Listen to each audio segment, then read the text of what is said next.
wouldn't be opening night at the Topsfield Fair without it.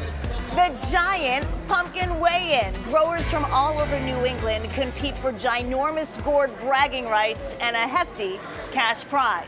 And get this, that's the third place winner. Tom Keenan grew his first pumpkin in 2012 as an activity to do with his children. He had never grown a giant pumpkin before, but figured he would give it a shot. One of the keys of growing a giant pumpkin is having a giant pumpkin seed. You can't go to the supermarket, buy a little pumpkin, and expect it to grow no matter what you do to it. The genetics are important.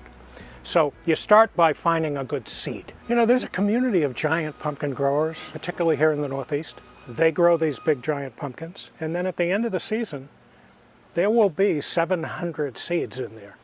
And so most people are quite generous. They'll give them to you. Chronicle first met members of the New England Giant Pumpkin Growers Association in 2018 at the Deerfield Fair. There's a club in New Hampshire, the New England Club. There's a Southern New England Club, and yeah, we all cross paths and all do each other favors, and we're all in contact with each other. It's a very nice community. We start seeds in early April in the basement, in a pot. In May, Keenan transferred the plants to his backyard in Squamscott, and the vines took over, his yard becoming one giant pumpkin patch. You plant your seed, you build a structure over it, you put plastic. There are heating cables in the soil to keep the soil as close to 70 degrees as you can in May. Once you got it in the ground, they'll grow on their own. The things you need are food and water. The vines love water, but not the giant pumpkin. This year, you will notice that there are not a lot of giant pumpkins around. In fact, you can see here, I lost 50% of mine. I planted 2 plants, and one of them rotted. So I try to let them dry out as much as I can, but this has been a very difficult season for everybody on the East Coast. Too cold early in the spring, and then too wet for most of the growing season. At 21, Henry Swenson is one of the youngest giant pumpkin growers in New England. He's been in the game for 8 years now. It's like definitely my smallest over the 8 years I've been growing, estimated at 340 pounds, but it's been such a tough year, like with all the rain this year. I'm happy to get one just to the scales this year.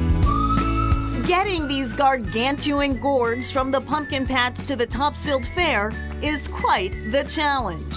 This is a sort of a homemade metal tripod with a chain hoist. So we have a specially made ring with straps. The ring sits on top of the pumpkin, the straps go around the pumpkin, and at the bottom we tie a rope.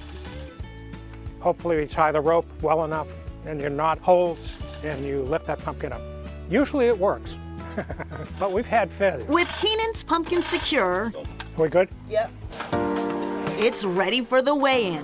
It's a lot of fun to see this thing grow to these size and to get it to the fair and to participate in something that a lot of people enjoy. Our goal every year is to just finish in the top 5. First comes the measuring tape. It gives judges a chance to guess the approximate weight. There's a formula.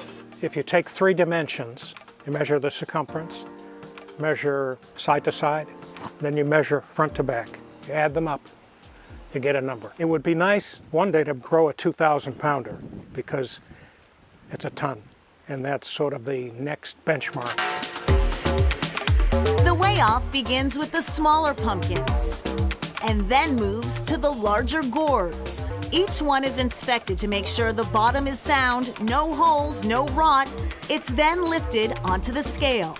While some growers seem nervous as their prize pumpkin is given a once-over, Keenan is as cool as a cucumber. Keenan's pumpkin comes in at a cool 2,074 pounds, just over his 2,000-pound goal. I accomplished that. I didn't think I did, but I did. That's something to be very, very happy about. Thank you, Joey. While Keenan didn't go on to have the biggest pumpkin at the fair, Exhilarating. there's no ill will, only thoughts and hopes for next year's Topsfield Fair. I say now I should take a year off, but spring rolls around and the weather gets nice, and I say, you look at that barren ground out there. I'll probably plant another one next year. Well, Thomas did not win this year. That honor went to Steve and Nancy Connolly of Sharon. Their pumpkin weighed in at 2,211 pounds. That was this year's winner. And there's bigger pumpkins. Yeah. The biggest pumpkin ever is by a Minnesota horticulture teacher, set the world record last year with a pumpkin weighing in at 2,749 pounds. That is one big pumpkin. Beyond a ton. We're heading towards a ton and a half and up from there. Coming up, the pigs take the starting line.